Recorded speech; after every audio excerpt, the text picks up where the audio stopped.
beginning the York Awards portion of Mayor Bracey's State of the City address. My name is Aquinnah Washington. I'm the Community Relations Director for the City of York, and I am so excited to be here tonight to present these awards to these deserving citizens of the City of York. I will begin first with the York Unity Award. The York Unity Award is presented to an individual or organization that in the last year has demonstrated extraordinary leadership in fostering peace, understanding, and growth between people of different backgrounds, races, nationalities, religions, philosophies, or lifestyles in and beyond the City of York. The York Unity Award tonight is being presented to Rebecca Moore, an anti-violence activist, founder of Operation Stand Up, and community organizer that promotes the principles of community leadership, collaboration with greater community, and promoting systemic change. Rebecca's organization, Operation Stand Up, acts as a liaison between residents and police and assists with charity events in the community. In May, Rebecca will be graduating from Harrisburg Area Community College with dual degrees in criminal justice and police operations. We are pleased tonight to award Rebecca Moore as the recipient of the York Unity Award.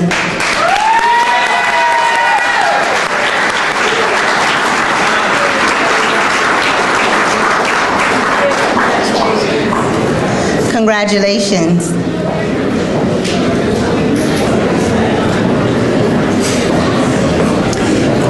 The York Entrepreneur Award is awarded to one individual or organization that in the last year made extraordinary and recognizable contributions to economic development in the City of York. This year, Jeff Lau, owner of Mudhook Brewery, is recognized for investing in downtown York.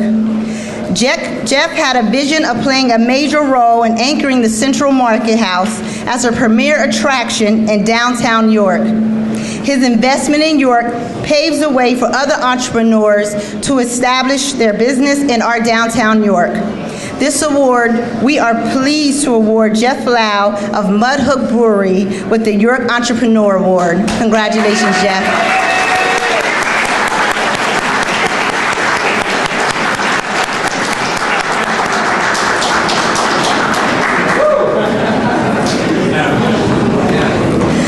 The York Leadership Award is awarded to an individual or organization that in the last year has demonstrated extraordinary leadership and service in making our York a better place to live, learn, work, and play. We are proud to announce that this year's York Leadership Award recipient is Jessica Brubaker.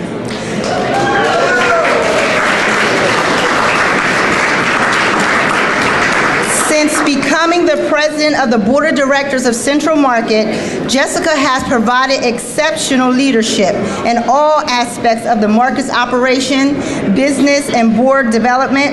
Jessica has been instrumental in securing community funding for the needed major renovations at the market. Central Market was specifically selected for Mayor Bracey's second State of the City address to highlight the impact that the market improvements have had on the revitalization of our downtown. It is with great pleasure that we honor Jessica Brubaker with the York Leadership Award. Congratulations, Jessica.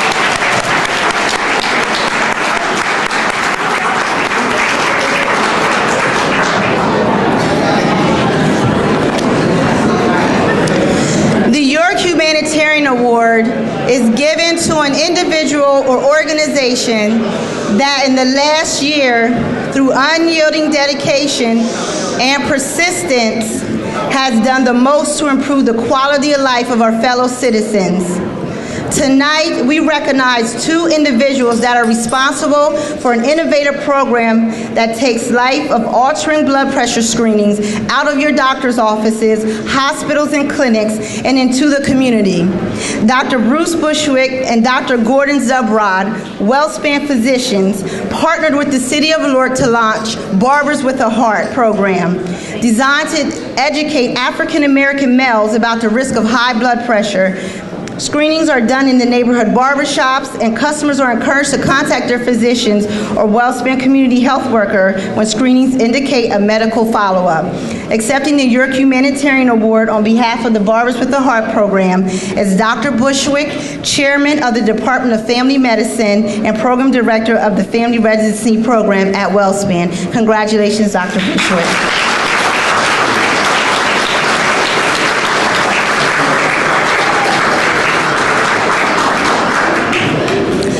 The York Recreation and Parks Volunteer Award is awarded to one individual organization that in the last year has volunteered their time to help provide quality recreational opportunities or programs to city residents.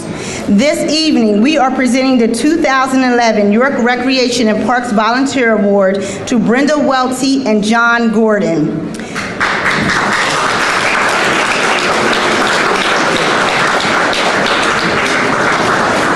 Brenda and John worked closely with Eric Minzer in creating and installing the skate park at Memorial Park.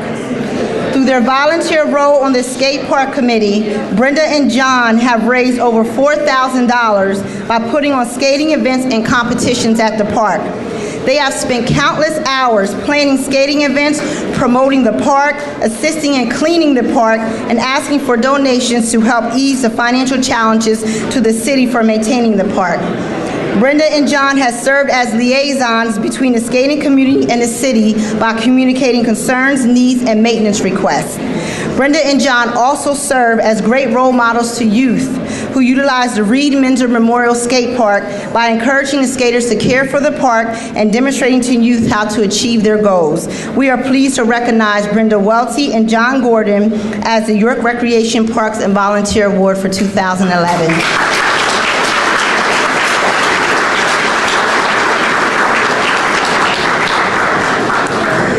This year, we have some very special awards that have been added to the York Awards. The York Youth Art Awards.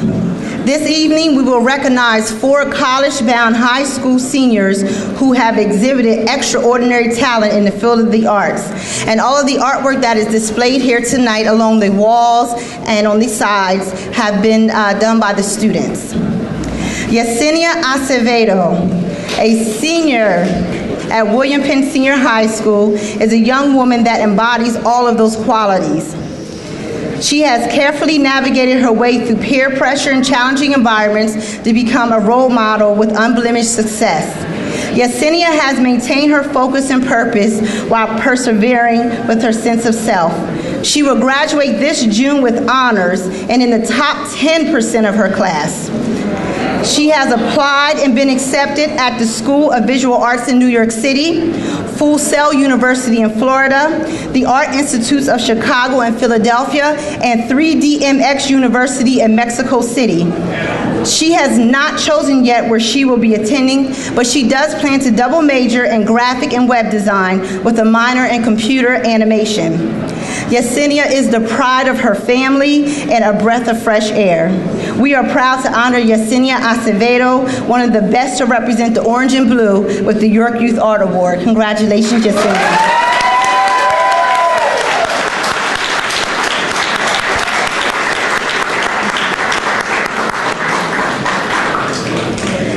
Alex Shearer, a York Catholic senior, is a member of the National Honor Society and the Varsity Club. He has created art since a very early age, starting at the age of 2. Alex received the Award of Excellence for Art during his junior year at York Catholic and is also a member of the Senior Art Club. He has attended LIU Summer Arts Program, and he has traveled to Germany, Europe, and parts of New England and New York City. Alex has a unique ability to translate what he sees in front of him onto paper with great attention to design and detail. He plans to further his study of the art next year at the Pennsylvania College of Art and Design in Lancaster, Pennsylvania. Alex Shearer exemplifies excellence in the classroom and in the field of the arts and is a worthy recipient of the York Youth Art Award. Congratulations, Alex.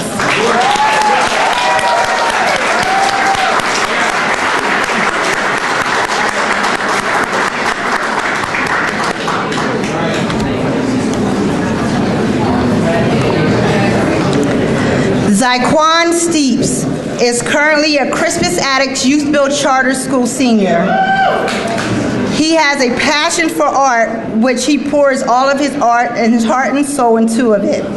Zyquan's art can be both dramatic and bold, and he is a very gifted and talented natural artist. Upon his graduation from Crispus Attucks Youthville Charter School in July, he plans to attend World of Cuts Barber Institute on a full scholarship. We are pleased to present Zyquan Steep with the York Youth Art Award. Congratulations, Zyquan.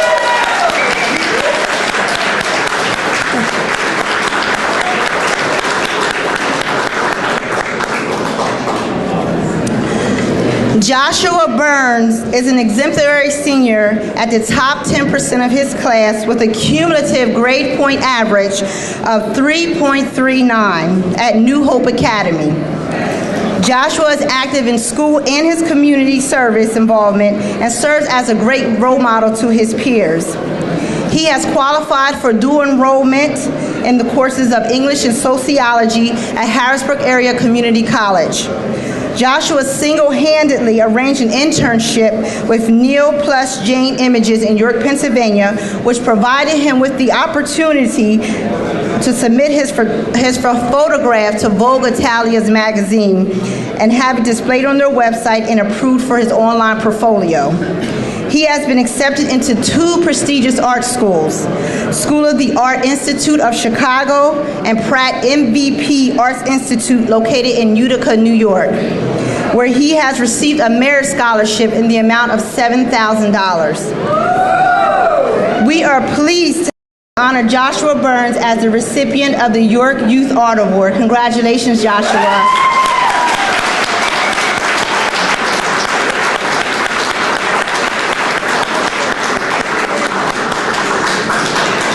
Ladies and gentlemen, can we have a round of applause for all of our recipients of the York Art Award?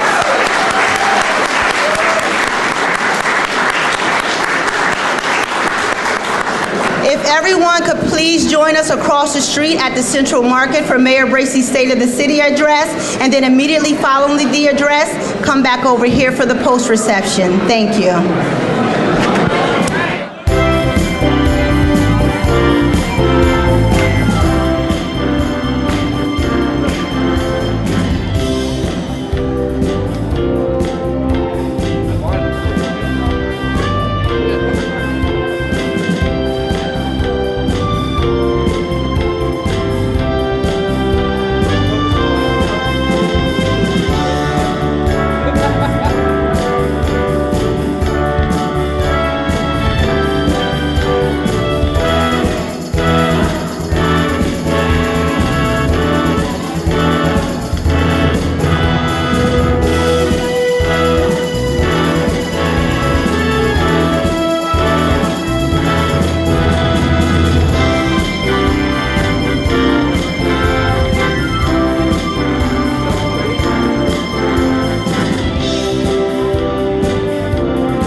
I'd now like to welcome to the stage for the singing of our national anthem, Ms. Dana Alexander.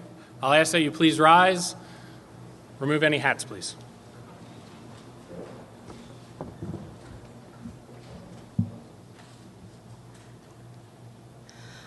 Oh, say, can you see by the dawn's early light what so proudly we hailed at the twilight's last gleaming, whose broad stripes and bright stars through the perilous fight o'er the ramparts we watched were so gallantly streaming, and the rockets regulate the bombs bursting in air gave proof through the night that our flag was still there. Oh, say, does that star-spangled banner yet wave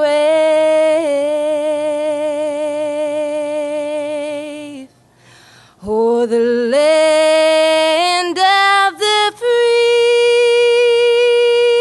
and the home of the brave?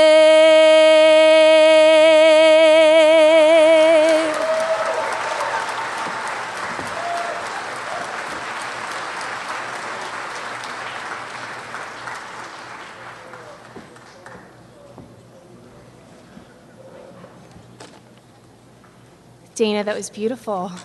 I feel like I'm a professional athlete now or something. I should do something really cool.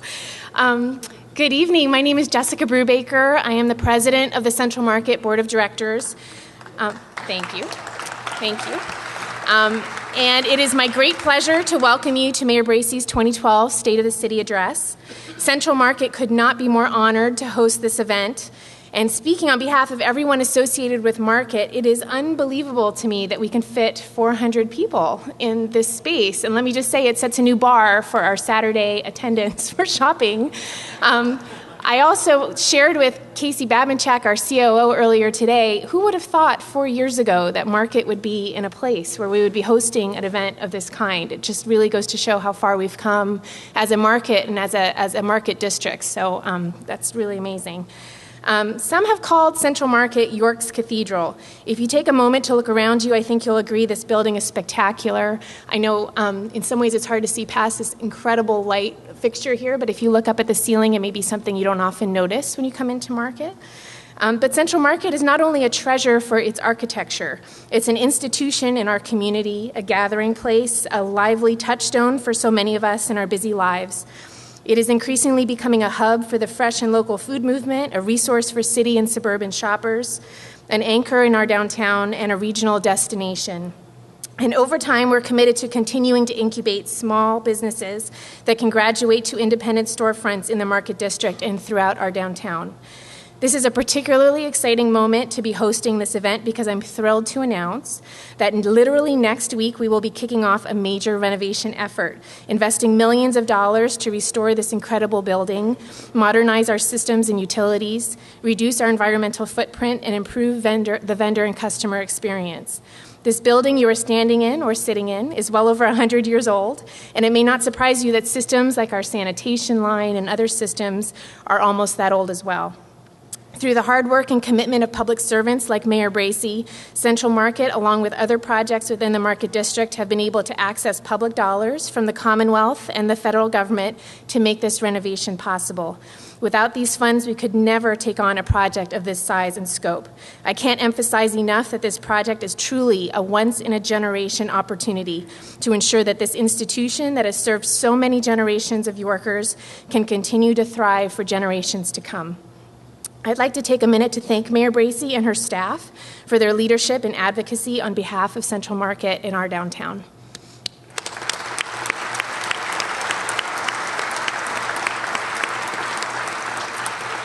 Now, I want to assure you that Market will be open through our renovations and encourage you to keep shopping at Market and become an ambassador, a missionary even, for Market and our downtown by spreading the word about what our city and our Market have to offer. Yes, our city is safe. Yes, it's possible to find parking. Yes, it is absolutely worth it for the grass-fed beef and locally grown produce, for the freshly squeezed orange juice and the spicy peppered turkey jerky that my 2-year-old son adores. Purchased from farmers who have been at Market for generations or from young and savvy entrepreneurs. And finally, I would just like to quickly recognize the army of folks who have made the revitalization of Central Market possible, starting with Bill Schwartz, who had the vision and infectious optimism that brought so many of us to the table 4 years ago, my dedicated board of directors, many of whom are here tonight, our staff, not least of all our current COO, Casey Babinchak, for bringing to this enterprise a professionalism that has taken us to the next level, vendors, old and new, who have helped to shape today's Central Market, public officials from Senator Waugh to Senator Casey to former Governor Rendell for believing in the importance of Market to our community, and of course our customers. And if you weren't a customer before you walked in these doors about a half an hour ago, I hope you will be now. Now, it is my great pleasure to introduce our city's Poet Laureate, Carla Christopher. In her official capacity, Carla has taught, spoken, lectured, and performed at Penn State York, York College, the Art Institute, Youth Build Charter School, William Penn Senior High School, Martin Library, York Arts, Parliament Art Collective, and many other venues. A writer and social worker educated at Columbia University, author of 2 poetry collections, and winner of multiple awards, Carla continues to search for new ways to interact with and support the arts in our community. Ladies and gentlemen, here to set the literary mood for this evening, our Poet Laureate, Carla Christopher. Thank you.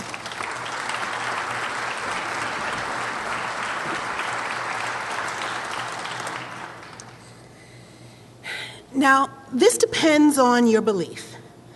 But for a minute, let's go on what if. What if this is your only chance to celebrate each day and escape the cliche of, gee, where did the time go? Now, it may be unconventional, but if I might put forth the suggestion of your life is already adventure ready. Let us make a pact together here. Let's not waste this year. Now, I did keep sacred the first day of spring with an island of custard and a flavor-iced sea. Thank you, Ritas. And I'll use this summer to feed my poetry with mile-high whoopie pies and vegetables still dusty from the dry earth, so that as we cook together, I can teach my children where they came from. I vow to take pictures with the ceiling-high metal flowers and to watch the Cadoras go by at a speed slow enough that the river goes faster than I do. I promise to never stop being amazed that flowers grow on trees here, and to engage in surprise conversations when my neighbor meets my eye. What if I dared you, all of you, to sample each and every crab dip you could find? Or to at least enjoy one fine sunset set to music? If I put forth the suggestion that your life is already adventure ready, could we make a pact together here? And let's let that pact be, let's not waste another moment of this year.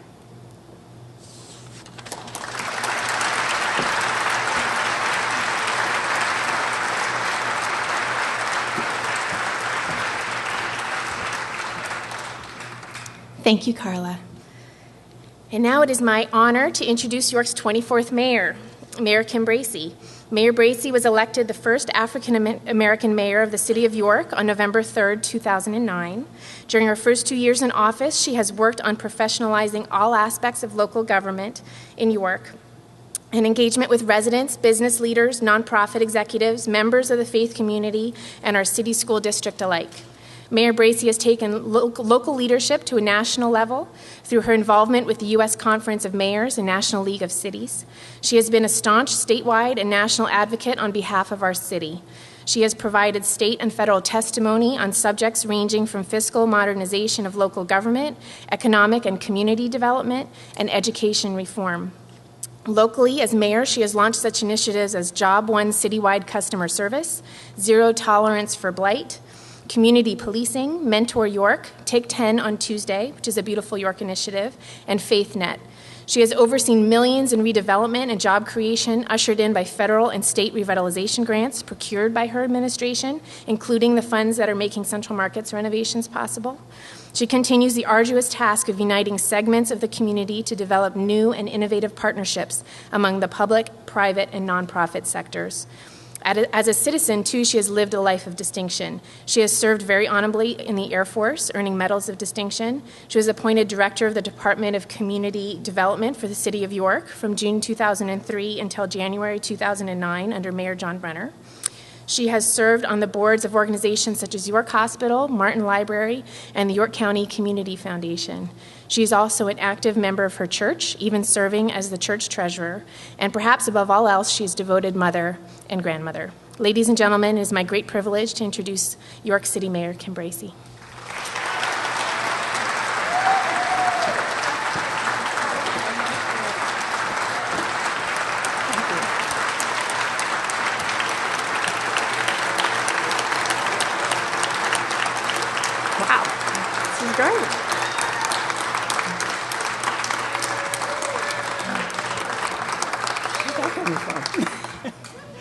Good evening, all. It's good to see all of you. And we did make it nice and cozy, too. This is great. Thank you all for being here. I have a script here, so I better stick to it. But you all look wonderful, and I just thank you for being here in our Central Market.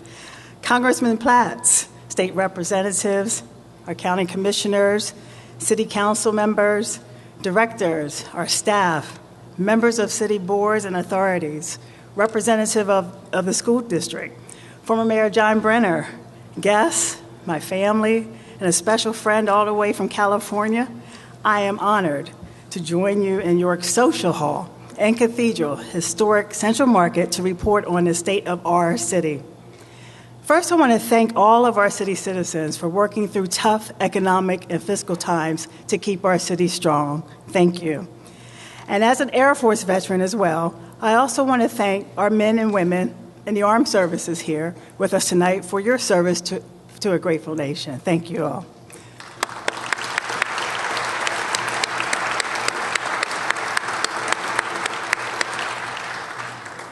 York Central Market has been a cherished living tradition since 1888. In 1842, 45 years before our city even was incorporated, and 46 years before this market was built, the famous English author Charles Dickens visited York. Just a few yards away from here, Dickens dined and stayed at the Whitehall Hotel, now the Preserve National House. This is the soon-to-be open Good Dog Tap Room, which will add to downtown's reputation as the county's craft spirit and social epicenter. It is fitting that visitors to the old Whitehall Hotel will be tilting back pints once again, as if the ghost of Dickens, the author of A Tale of Two Cities, lingers.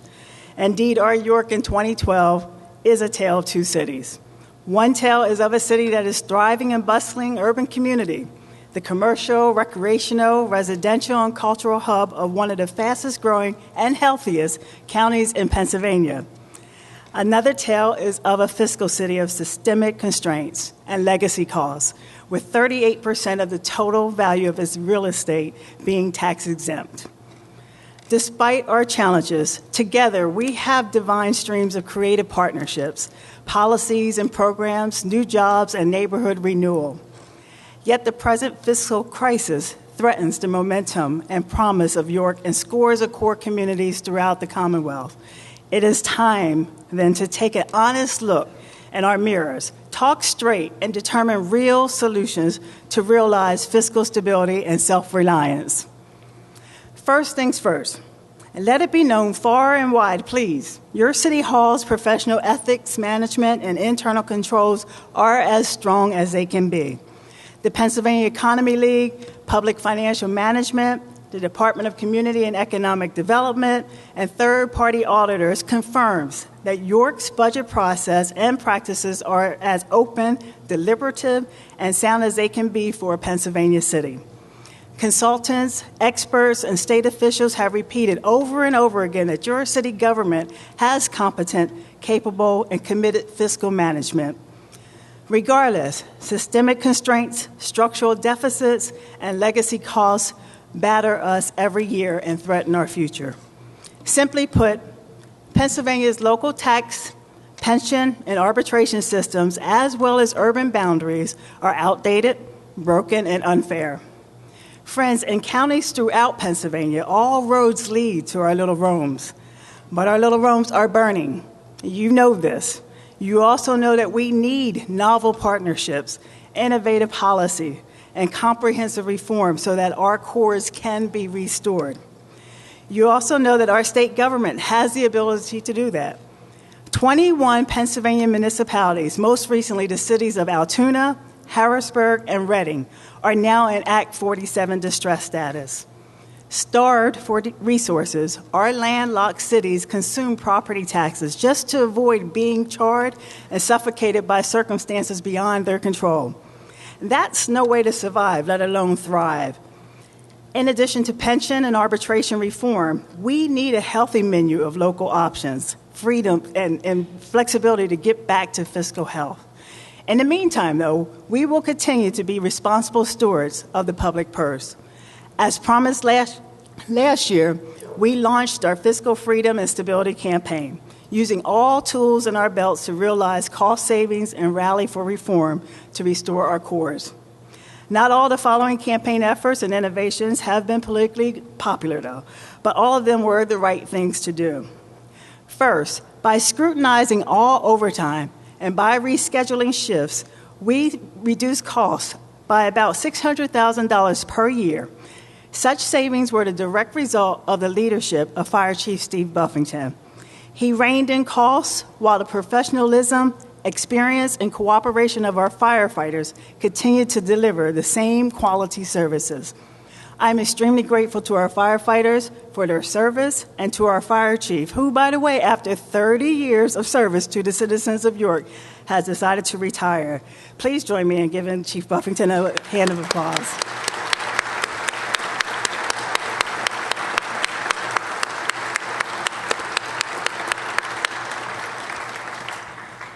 Second, we have pursued regionalizing services with real results. We sensibly outsourced the fire services to North York Borough. We also have engaged in serious talks with York Area United Fire Rescue to form a first-ever Metro York Fire Service that reduces costs while not compromising coverage or response times.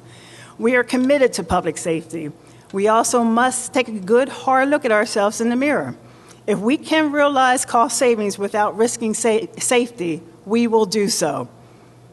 Third, along with 28 other core communities, we helped to prepare the Pennsylvania League of Cities Core Communities and Crisis Report. For over a year, we have endorsed its recommendations. Once again, we've urged our General Assembly to implement the League's recommendations.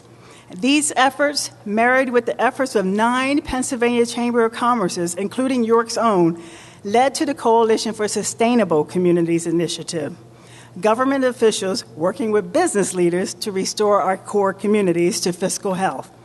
Tonight, I urge our General Assembly to advance the Coalition's recommendations. We also had good, honest talks with our county commissioners about the present crisis and propose innovative ways and means to restore our county seat and share resources with cores throughout York County. Joined by Commissioner Steve Chronister and Councilman Henry Nixon, we are strengthening our Fair Share initiative, aimed at securing an increase in the total contribution of payments in lieu of taxes from tax-exempt entities. Fair Share actually won an early success with Mantech, a 9-county nonprofit tax-exempt organization headquartered right here in our city. Led by its CEO, John Lloyd, Mantech, for the first time in its history, has willingly offered to pay contribution in lieu of taxes equivalent to their annual city tax rate in 2012 and beyond, about $13,000 a year. So, Mr. Lloyd, that is stewardship at its finest, and I thank you.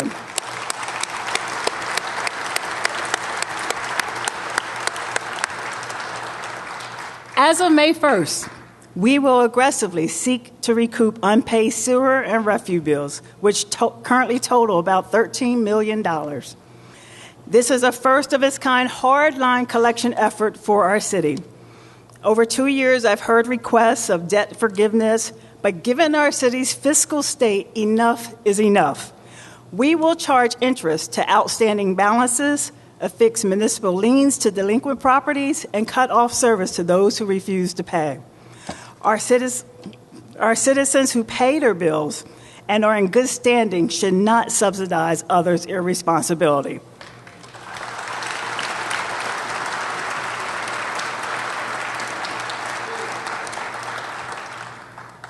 Our city also has begun an evaluation process of many of the city's assets. This process will reveal the real value of city-owned assets, such as our sewer collection system and parking system. It also will help inform good faith negotiations where possible, and I stress the word possible, purchases or leases. And finally, we will continue to evaluate other options, such as a fair earned income tax system that would be shared by commuters. We also will continue our due diligence of whether or not to enter Act 47. Act 47 is not a panacea for what ails us, but all reasonable options must be on the table. And folks, that's a lot of work to foster fiscal stability in just a little over 2 years in office, but we're not finished yet. My pledge tonight is to continue our fiscal freedom initiatives, pursue cost-effective options, and fight for new revenue streams, while urging our state to help our cores help themselves.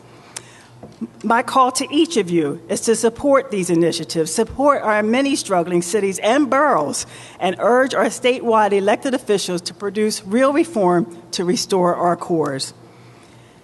Despite comprehensive measures and efforts, constraints and legacy costs conspire against us. And as Yorkers, we're used to that, though, and we welcome the challenge. And I'll take our odds because our city, your county seat, at 125 years young, is much more than worth saving. York is worth restoring. York is worth cherishing. York is worth fighting for to make it hum, tick, and thrive. And we will never, ever, ever give up on our York. That commitment.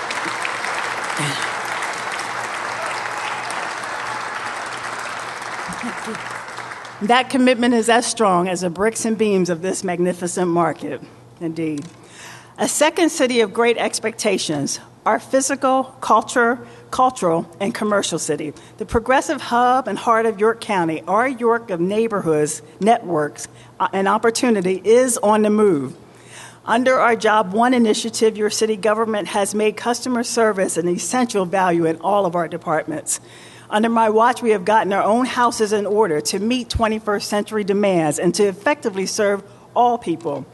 We sought and secured a $5 million grant for the acquisition and redevelopment of 101 South George Street, your new City Hall, and for modernizing the former City Hall into a standalone police headquarters. Your new City Hall is now open for business and centralized and streamlined customer service, including ample parking, dignified council chambers. Finally, your City Hall is a convenient and efficient one-stop shop.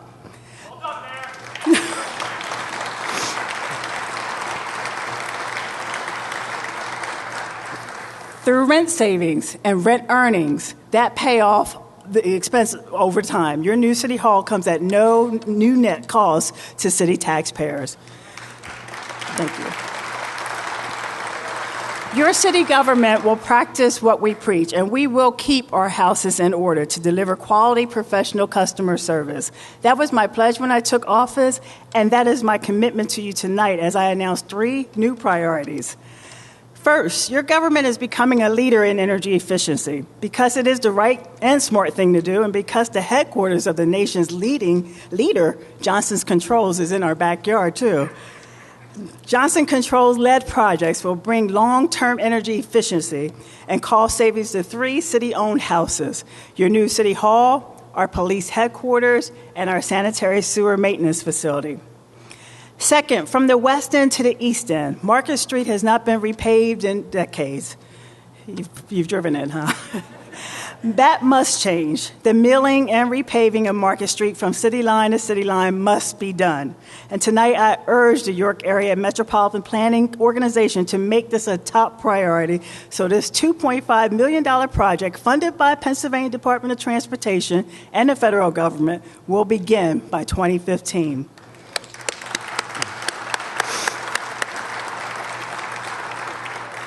Third, user-friendly parking is a big part of customer service. So focusing in our central business district, I've directed our team to implement pilot digital parking kiosks. User-friendly kiosks will begin replacing outdated meters and accept quarters, cash, credit cards, or debit cards for your convenience.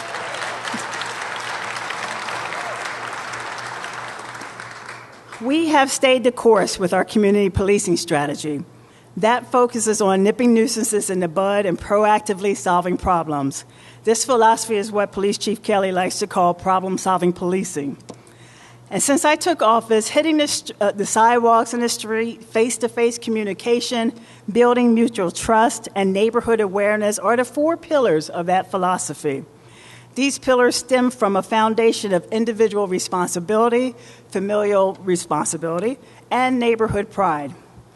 Crime is an issue that concerns all of us, and fighting it involves all of us as well.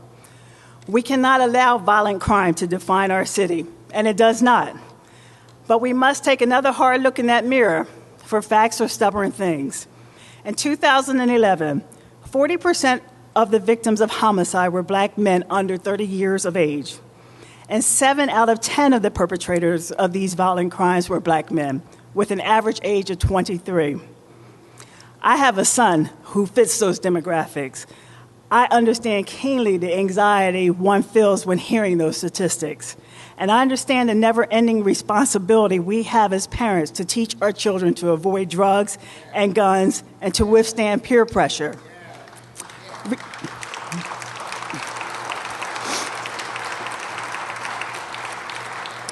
Removing negative elements from our community will take effective community policing. But it also will take strong, nuclear, and extended families, dedicated good jobs, dedicated clergy, and tough magistrates and judges. It also will take a quality education system that protects, educates, and prepares our children and youth. Your concerns and calls for a safer York do not fall on deaf ears. Your city police work tirelessly, and they deserve our support. And they need us, all of us, working with them. So, for example, when little Johnny comes home at 11 o'clock with a new, right at curfew, by the way, with a new pair of $100 sneakers on his feet that you did not purchase, and little Johnny is 14 years of age with no job and no means to buy those shoes, you, his mom, his dad, need to be an involved parent and find out where those shoes came from. And if necessary, contact the appropriate authorities.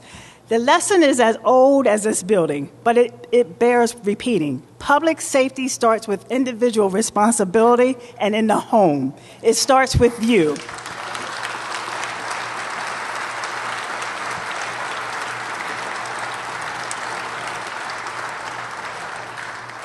For our part, Chief Kelly already has put more uniformed officers on the streets by using existing personnel. For the first time in recent history, the city now has six neighborhood enforcement units. Our community policing strategy is yielding quantifiable results as well. In 2011, city burglaries decreased from 555 to 343, the lowest amount in a decade.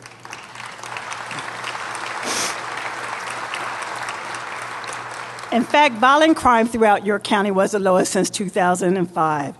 This is a county-wide effort, as the fate of our county seat and our city is one and the same. Our county commissioners know this.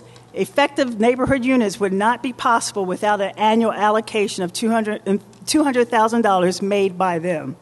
Commissioner Steve Chronister, Commissioner Doug Hogue, Commissioner Chris Raleigh, please stand so we can recognize your leadership and thank you, thank you, thank you. Good guys, over that way. Thank you.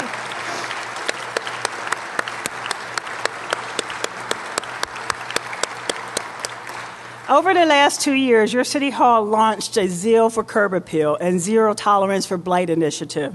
Together, we made considerable progress on each. We pledged that we would purchase 4 litter vacuums to be routinely deployed and keep our downtown clean. Presently, 2 are operated by our City Public Works Clean Crew and 2 by Downtown Inc. We continue to appreciate and strengthen our partnership with Downtown Inc., by the way.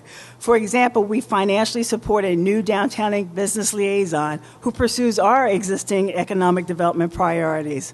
So now, equipped with a new zoning ordinance and new complementary ordinances, your city government is stepping up efforts to cite unseemly signage, soiled furniture, and outside vending machines. They cheapen our charm, in my opinion. Pursuant to our Zero Tolerance for Blight pledge, we performed 12,000 property inspections in 2011, leading to 2,700 violation notices and 632 citations. We acquired longtime neighborhood nuisances, Gus's Tavern in Salem Square, and we are pending settlement on the American Legion building on East Princess Street. Made up of several collaborating city departments and our York County Sheriff's Department, our civil enforcement team conducted 6 clean sweeps in 2011. Citizen involvement and empowerment are crucial to clean sweeps and curb appeal. My thanks goes out to the citizens who participate in our numerous citywide clean sweeps, or cleanups, if you will. And there's one this Saturday morning, too, by the way. If anybody wants to join me, meet at City Hall at 7:30, Saturday.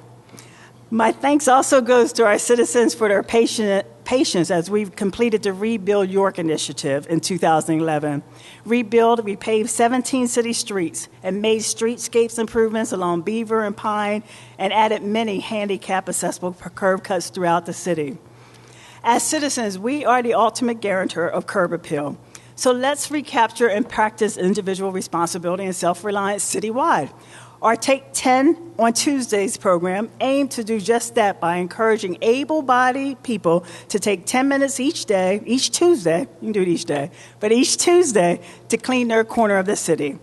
That's my partnership with you. Please join me.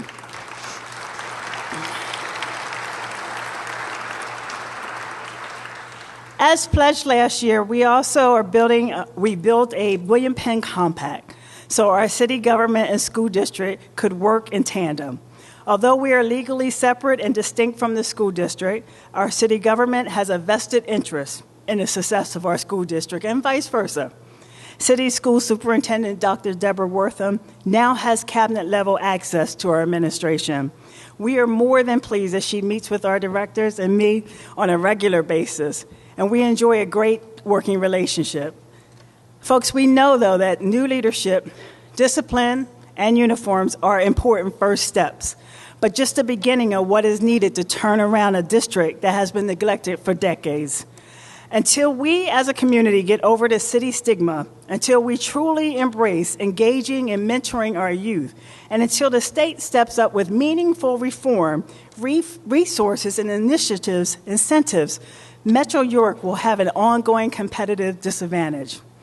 Quality education for all is the key to breaking the cycle of poverty and unlocking our county's full potential.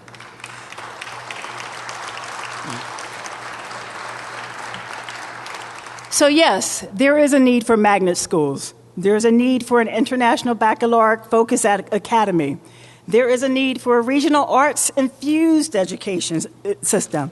And yes, charter schools are needed. All of the above, as well as regional consolidation, must be on the table.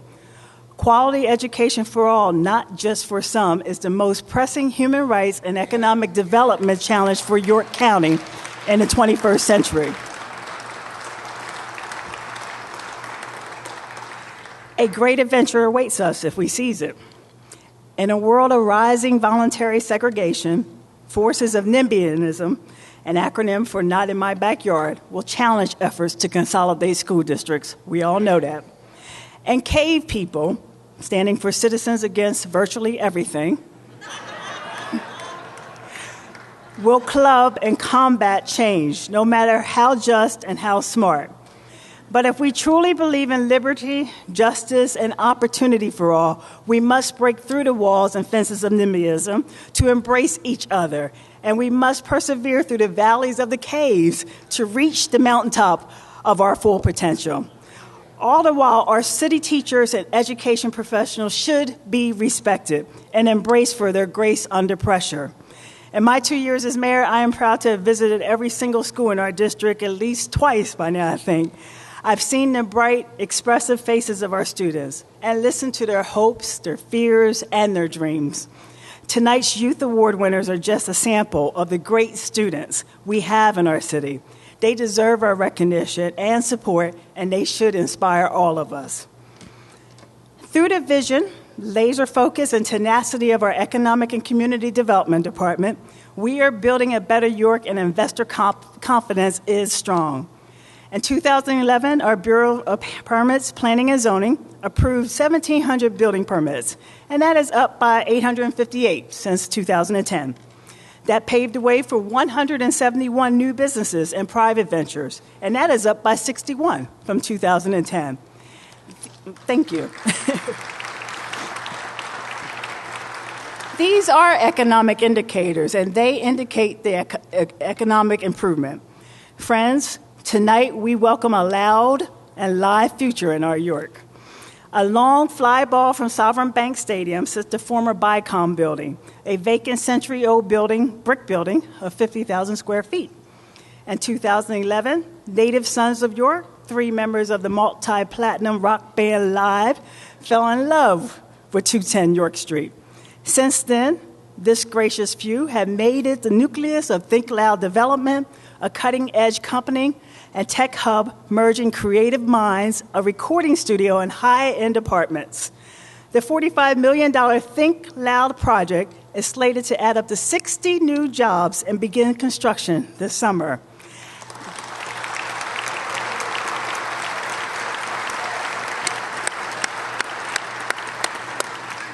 Native Sons Patrick Dahlheimer, Chad Gracie, and Chad Taylor, welcome home. You can light up our stages, blow out our eardrums in our city anytime you wish, all right? And business partner Bill Hines, tonight, you get the greatest honor. We adopt you as our own.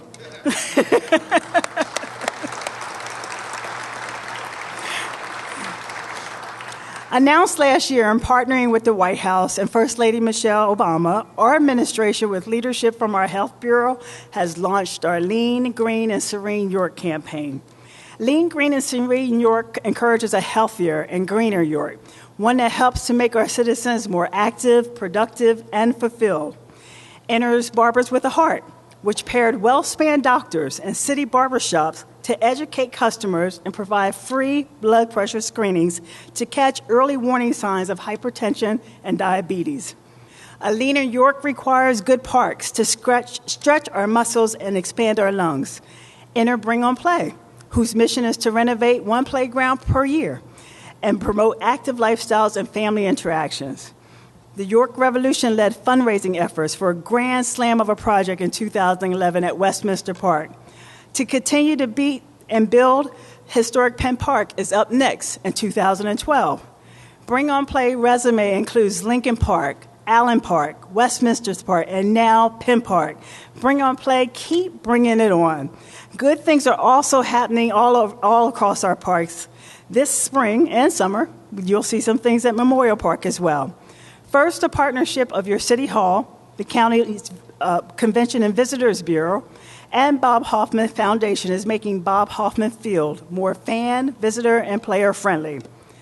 Second, we have resealed the state-of-the-art Reed Minzer Memorial Skate Park. Also, the new Gold Star Garden is sprouting new trees and markers to form an inspiring gateway that honors our war veterans and those who made the ultimate sacrifice. To become a leaner, greener, and more serene York, access to fresh foods must be considered a health and human right and a public priority. A host of partners have seeded and sustained 8 urban farms, York's 21st century victory gardens, and neighborhoods spanning throughout the city. These gardens harvest nutritious food and fruits and vegetables for our neighbors in need and for families who want to garden together. And we are building new neighborhood grocery stores as well. For example, in our Northeast neighborhood, Seatown Supermarket, a full-service grocery store, opened at the Yorktown Mall in 2011, featuring a bakery, butcher, deli, and seafood counter. Seatown also brought 35 new jobs to our community. Ladies and gentlemen, some 45 years after Charles Dickens dined here, York's first mayor, Daniel Noel, a York architect, J.A. Dentwolf, and a new corporation had a vision for a majestic structure at the heart of York. Mayor Noel directed a street commissioner to tear down Center Square's shabby market sheds at 2 a.m. in June of 1887, York's first year as an official city. I guess he was feeling himself by that time, Mayor Brenner. It appears that my predecessor had special powers in the middle of the night. I sort of wish I had a few of them today. But Mayor Noel's act of creative destruction led to the creative construction of Central Market within just 1 year. In just 1 year, following Dentwolf's Romanesque revival design, 16 businessmen and farmers broke ground. York's masons expertly laid brick after durable brick, and Baltimore shipwrights bowed and weaved the cathedral beams arcing and crisscrossing above us. Total construction cost, $45,000. Total political capital expended, tons. Total value to generations of Yorkers, priceless. When we as Yorkers put our minds to it, and when the public and private sector work, pull, and push together, we can achieve greatness. We can build majestic markets and nurture nobility. We can create breathtaking art and architecture and grow groundbreaking companies. The evidence is all around you. Today, both Central Market and Farmers Markets are poised for major renovations, thanks to a nearly $800,000 commitment from the federal government and over $3 million in state dollars, both of which your City Hall secured. In 2012, working with the Board of Farmers Markets and York-based architects, together we will develop a $500,000 plan for farmers markets to install a new roof, repair masonry, and make some other changes. A social hall for York's diverse people and all budgets and tastes, Central Market, now with 60 vendors, has a great mix of legacy vendors and 34 new vendors added just in the last 5 years.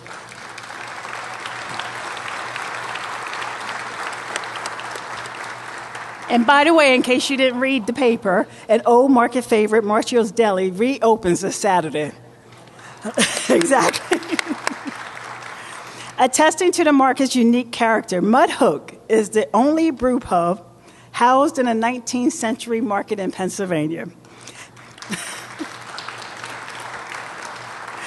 Ladies and gentlemen, tonight we say to Central Market, happy birthday 1 year early. Starting this month, as Jessica mentioned, a $1.9 million upgrade begins, so York Social Hall and Cathedral welcomes, delights, and nourishes for generations to come.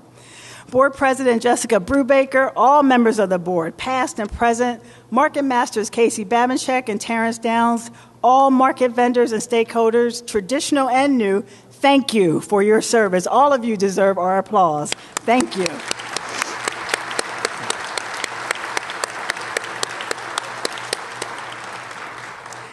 As the Bible says, when there is no vision, the people perish. Our long-term vision is to populate Continental Square, the Market District, and downtown with a critical mass of restaurants, cafes, and walkable destinations, especially those open after 6 p.m. This strategy complements and contributes to our city's strategic plan and downtown's long-term 10-10-10 goal, sustaining 10 restaurants, 10 retailers, and 10 venues open after 6 p.m. within 3 connecting blocks. By clustering venues, we will cultivate a critical mass that generates jobs, opportunities, and synergies. With York's legendary appetites and with your patronage, we will continue to seed and feed York's fresh food revolution. Friends, no great accomplishment occurs without a vision, followed by sweat, heartache, headaches, and perseverance. The driving hope of a dream propels us to promised lands that we never could have reached alone. Over the past few years, together, the private and the public sectors developed, shared, and pursued a vision for our markets. Today, that vision is becoming a reality. Make no mistake about it. Together, we have devised and nurtured visions and plans and brought them to fruition. Successes do not occur overnight, and many take more than one administration to be realized. But we have stuck to our convictions and stayed loyal to defined vision and have and are bringing hope and help to our city. Just as we have done well by our markets, we will fight for these new visions and plans by tooth and by nail, by brick by beam, and by hook and by crook. Skeptics question whether our West End Salem Square revitalization plan would ever get off the ground. Because of a strong partnership with the YMCA, our faith-based partners, committed neighbors, and our West End Nuisance Enforcement Unit, the Salem Square plan is taking shape. Neighbors are noticing real changes. We acquired and closed a longtime nuisance bar, the former Gus's Tavern on Princess Street, and acquired other blighted buildings for reuse. We added 50 new vintage streetlights to Princess and Penn Streets. The Women's Giving Circle, Kensley Construction, Habitat for Humanity, and our police department added new breezeway gates between Princess Street row homes, which are dignified gates that deter criminal activity. Some also said that the Northwest Triangle would never happen. Once again, staying true to our vision is paying off. After years of hard work, the Northwest Triangle is taking shape as new streetscapes, infrastructure, and private investment by Kensley Construction form the foundation for a bright future. Now our attention turns to Beaver Street with the receipt of compelling new development proposals. Within the Northwest Triangle, creativity is unleashed as the York Academy Regional Charter School and International Baccalaureate School welcomed nearly 200 students in 2011. A sparkling collaboration of the city, suburban, and central York school districts, the Academy will enroll about 300 students next school year. Years ago, our city had a vision for a thriving arts and market district around Central Market. Some said that state funding would never come. Because of a host of believers, artisans, retailers, and a cultural alliance, our shared vision, slowly but surely, is becoming a reality. To anchor and advance our arts and market district, your City Hall secured a state capital grant to bring to life the new Market View Arts. Complementing surrounding studios, galleries, and boutiques, and owned by our partner, the County Industrial Development Authority, Market View Arts will open its door and unleash creativity this year. Market View will feature York College's Fine Arts program, a gallery and reception hall, and workspace for diverse artists. Tonight after this speech, I'm almost done. We welcome everyone to Market View Arts, where we will unleash some fellowship and fun. Please join me there for the Center's first ever reception to celebrate our York and our award recipients. Today, skeptics question York's ability to become a mecca for artists and artisans. And I say, why not? Metro York already is the home of artists, artisans, and visionaries, such as composer Dominic Argento, playwright Ken Ludwig, actors Cameron Mitchell and Craig Sheffer, sculptor Lorraine Jacobs, and the following city sons and daughters, folk artist Lewis Miller, artist Horace Bonham, and brothers Dimplewood Architects, the brothers Goodrich Photographers, sculptors Charles Rudy, vocalist of the Magnificent Men, playwright and poet Dorothy King, saxophonist Tim Warfield, and rockers Patrick Dahlheimer, Chad Gracie, and Chad Taylor. And that is just a partial list, and new and up-and-coming teams of talent are in our midst. You all heard a young lady singing the national anthem, and our poet laureate. York is full of talent. Our city also is home to the nation's first and only citywide artist homestead program. It has a proven record of success. Please join us in splattering the merits and incentives of this program far and wide so we relocate more artists and artisans to our York. In the 1960s, our city also was home to an interior design and furniture shop owned by the parents of a precocious child who took art lessons on Queen Street. That little boy grew up to become one of the most significant artists of our time and a visionary who has inspired, delighted, and provoked millions throughout the globe. The one and only Jeff Koons. Please rise so we can give you a proper York homecoming welcome.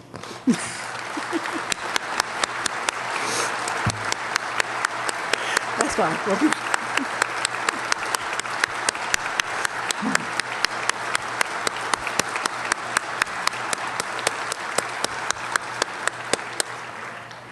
Tonight we celebrate craftsmanship, arts, and authenticity in all of the wonderful forms, from Cap Live to Live and Think Loud, from hand-pressed Harleys to handcrafted breweries, from gardens of gears to Jeff Koons and other Imagineers, from culinary creators to industrial fabricators, from York Arts and City Art to Market View Arts, from the Codoris to Kodo to Colorworks, from the Strand Capitol to the Pullo Center, from Dream Rights to our Right to Dream, and everything and everyone in between. Our arts and design capital can stand tall. My friends, we are getting our hearts, houses, and hubs in order to make our York the best community that it can be. Just as our markets are the beating heart and social hub of our York, you are at the heart of our future. We are the little city that could. We are the little city that will. We need all of you to lend your talents to the great task of building our body politic, our physical city, and our city of commerce and culture through collaboration, craftsmanship, and a commitment to quality. Together, we can build that great second city, that shining, thriving city on the horizon that is our true potential. Just as the great York Masons and Baltimore shipwrights used brains and brawn to build the social cathedral in which we meet, your talent, skills, and can-do spirit can build a better and brighter York. A York that is as humane and just as it is strong, resilient, and entrepreneurial. Your York, one that is as beautiful, creative, and visionary as it is fiscally smart and sound. Our York, which is as united in purpose and promise as it is dynamically diverse in races, culture, and skill set. One York with liberty, opportunity, and justice for all. May God bless all of you, and may God bless our York. Thank you.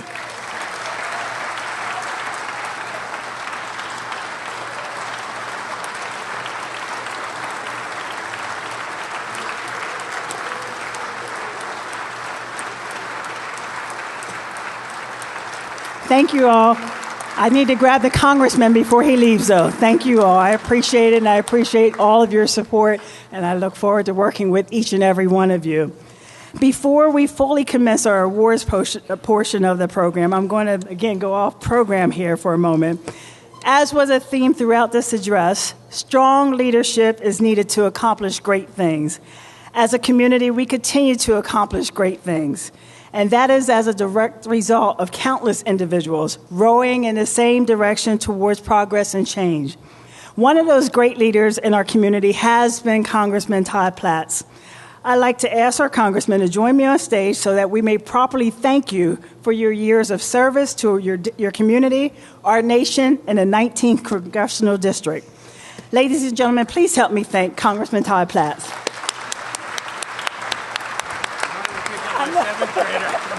I didn't know this was coming. I know.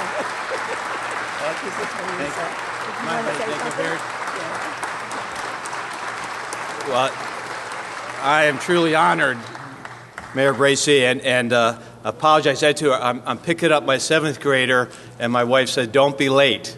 So I apologize. But I'm certainly, your kind words are humbling to me, and they truly go to, appropriately, to York natives. Babs Platts, my mom, Babs Rittenhouse, grew up at 124 Ridge Avenue, right off of Philadelphia Street.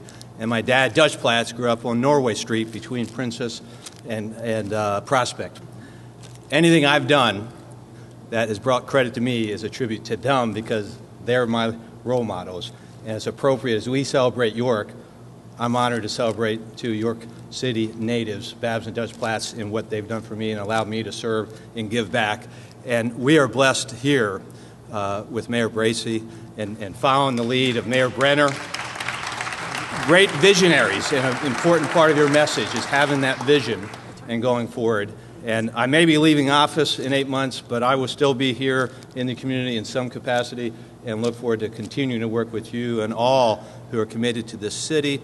And through the success of the city of York, that is the success of the county of York and the region of central Pennsylvania. So we're all on board with you, Mayor. God bless you. This is a nice surprise. Thank you. I gotta make sure you're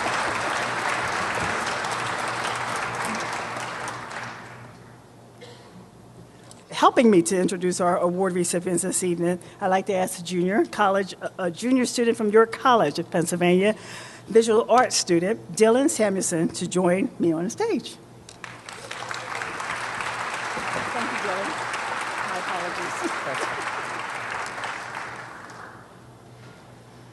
Dr. Dorothy E. King, a native of York, Pennsylvania, is an assistant professor of sociology at Penn State Harrisburg. She received a Bachelor of Science from Temple University and a Master of Arts from New York University. She holds a Master of Education and a Doctorate of Education from the Teachers College. Dr. King's academic interests center on multiculturalism, African American families during the Civil War, and the use of theater as a tool for social action. In addition to being an educator, Dr. King is a performance poet, playwright, and founder of Penn Owl Productions Theater Company. For the past 14 years, she has written and produced a dramatic composition at Penn State Harrisburg for the campus-wide celebration of the Martin Luther King holiday. Excerpts from the Year 5 production, Day Day's Quilt, which chronicles the lives of 8 generations of a black family as it moves out of slavery and into prominence in Philadelphia, were featured in the Penn State documentary, We Can't Stop Here. The Year 9 production, Mr. Dr. Lair Friend, about the connection between African American history and Jewish history in 1940s America, received the James Adams Peace Award from the YMCA of Greater Harrisburg. Dr. King's poetry has been featured in Mobius, Perceptions, and Essence magazine. Dr. King is the recipient of the Community Service Award from the Lynx Incorporated and the Women Who Care Award from Open Stage Theater. She is a member of the Alpha Kappa Alpha sorority. Please join me, Dr. King.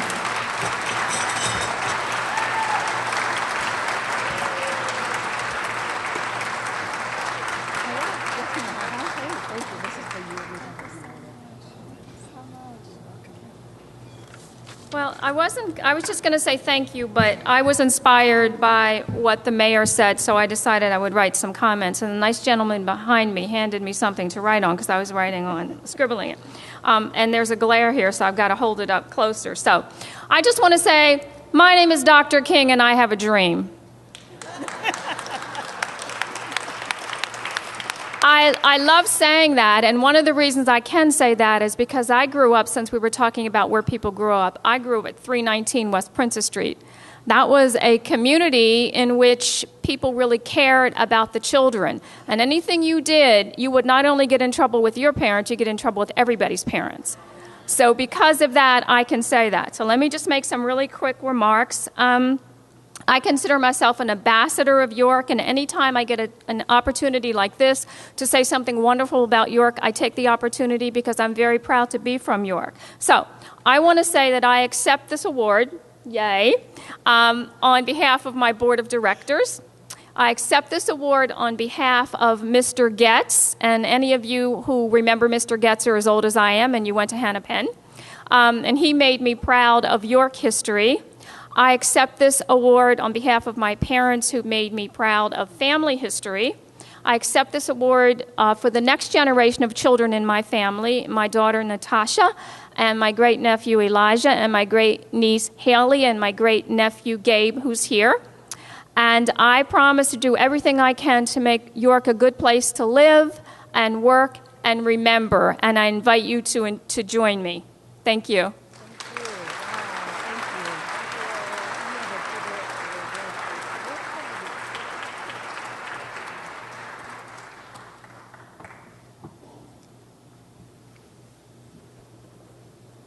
The band Live achieved worldwide success in 1994 with the album Throwing Copper.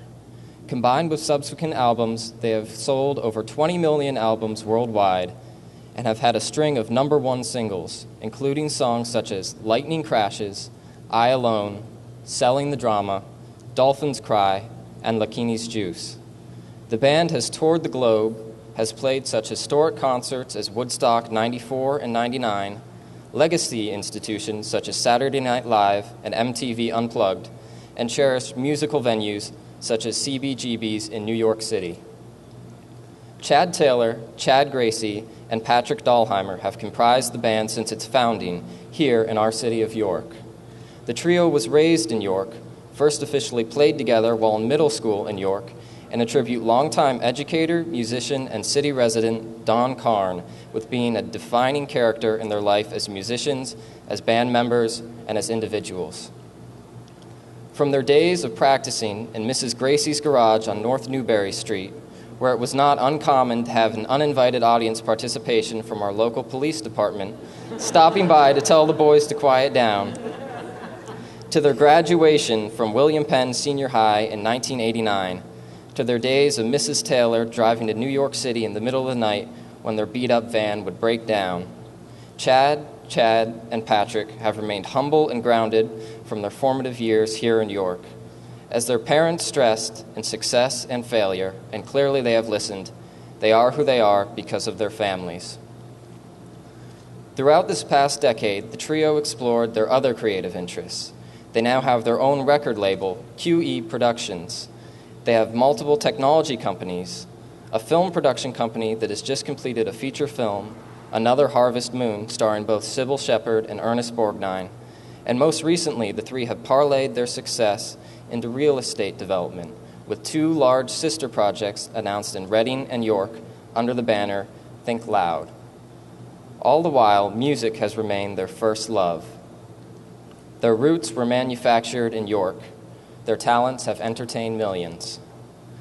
Now, as they have turned a page in their life and have announced a massive investment in their hometown, they hope the construction of an equipped recording studio to build their label will continue to keep creative minds and voices traveling to York. The three have supported their communities, they have supported education and the arts, and they have supported exceptional charitable endeavors such as the American Red Cross and the Susan B. Komen Foundation. Clearly, their contribution to their profession and to the history of American rock and roll stands untested. Their legacies, however, remain forged in what they continue to do today for their communities and the innumerable number of lives their music, performances, and friendship have impacted. Chad, and Patrick are married with children. They have recently treated audiences at the Strand Capitol Performing Center and South by Southwest Music Festival in Austin, Texas, to sold-out performances. They are back in the studio now and have plans for a new album and tour.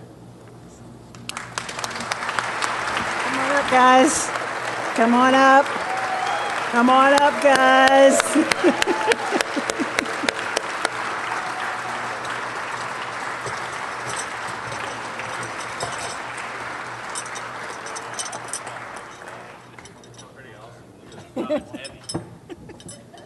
And you get a key. I guess we're not throwing copper, we're throwing steel. Yeah, get Wow, a that's key beautiful. to the city as well, sir. Thank you. You're very welcome. Yeah, Patrick? That's fine. That's heavy. Who's speaking? Heavy metal.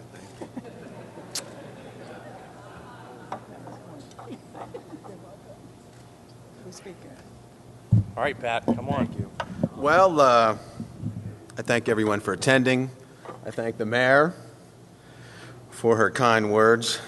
I will say that we are three fellas that indeed grew up here in York, in the city.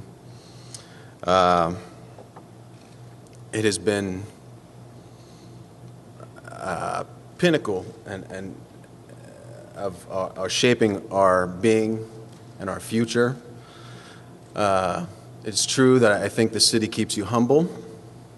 It helps us keep our feet on the ground, helps us remain friends, helps us to remember what community is about. And we're glad to be back, and I thank you, and I hope we all can do some great things together here in the future. Go Bearcats. Thank you. Thank you. You're forgetting your awards, buddy.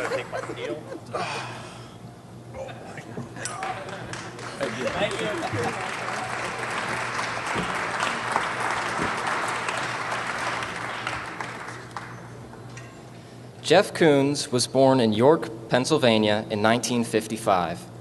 He studied at the Maryland Institute College of Art in Baltimore and the School of the Art Institute of Chicago. He received a Bachelor of Fine Arts from the Maryland Institute of Art in 1976. Koons lives and works in New York City.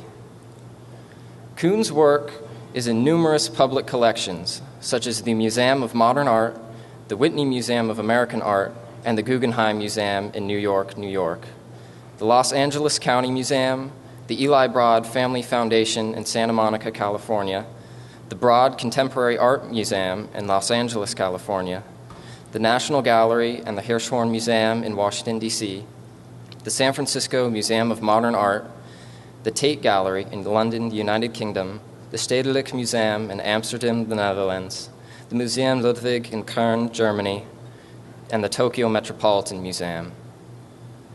As an internationally recognized contemporary artist, Koons earned renown for his public sculptures, such as the monumental floral sculpture Puppy in 1992. Shown at the Rockefeller Center and permanently installed at the Guggenheim Bilbao. Another floral sculpture, Split Rocker, from 2000, was installed at the Palace of Versailles in the summer of 2008. Last year, Koons had 4 major exhibitions at public institutions.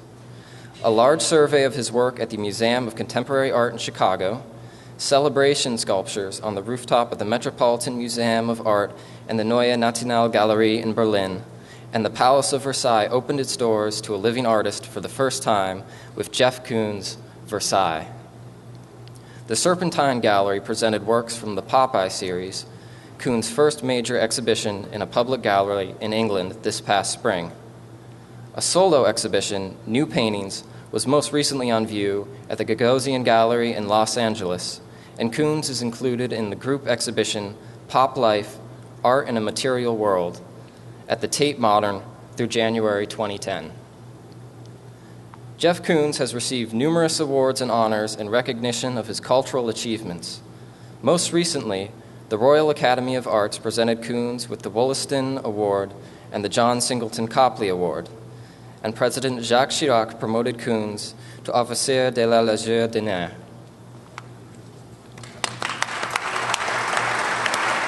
York, welcome Jeff Koons.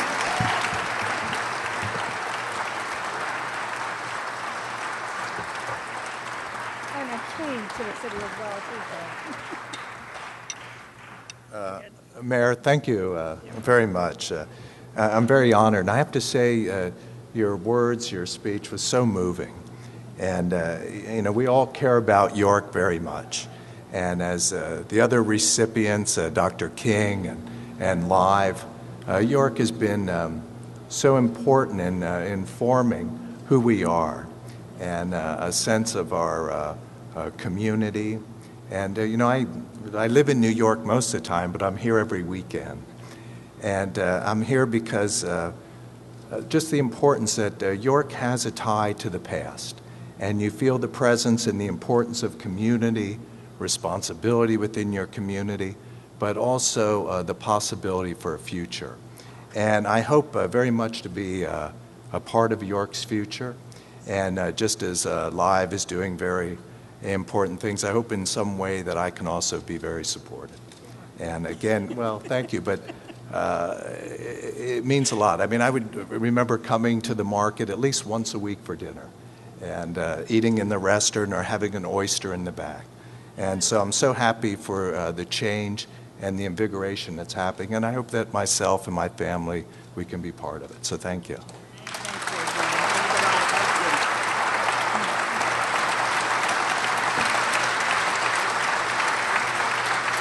Thank you, Dylan. Thank you. And thank you, Dylan. We appreciate your College of Students helping out as well. Thank you.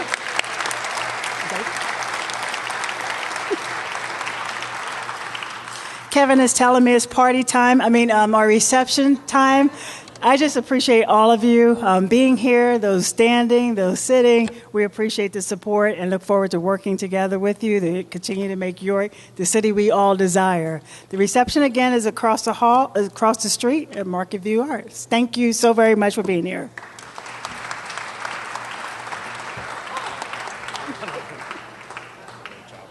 Thank you, Kevin. I think that Mayor Bracey, her own enthusiasm and her understanding of the city is at the very heart of what is revitalizing York. Obviously, there are an awful lot of people involved, but she's the head cheerleader. She's definitely the key proponent to taking the guys from Live and bringing us back and making us feel warm and cozy and welcome. From a personally guided tour of opportunities that were in the city, and also a chance to meet other influencers within the city. For example, Live, I've been a fan of Jeff Koons' work since, I was 17 or 18 years old. And through the years, I've always wanted to meet him, and even really would aspire to do some work with him. And only through the mayor, did we really make the connection. As part of him in a busy travel schedule and us, and all of a sudden you have the proof. We're standing right here that the arts in York are alive and well, and not only alive and well, but also celebrated throughout the world. And I think that's when I was a kid. The only artist that I knew, and it was really important that I did know that some artists from York had made it, I knew the Magnificent Men. Okay. And so my parents were really big into the doo-wop scene. And I would hear that they were the Blue Eye Brothers of Soul, and about all the places that they played in Harlem. And I sought out one of the vocalists from the Magmen when I was just a kid and asked him, what it was like to have a record deal. And I don't think that we do enough to make much of the arts community that is in York, Pennsylvania.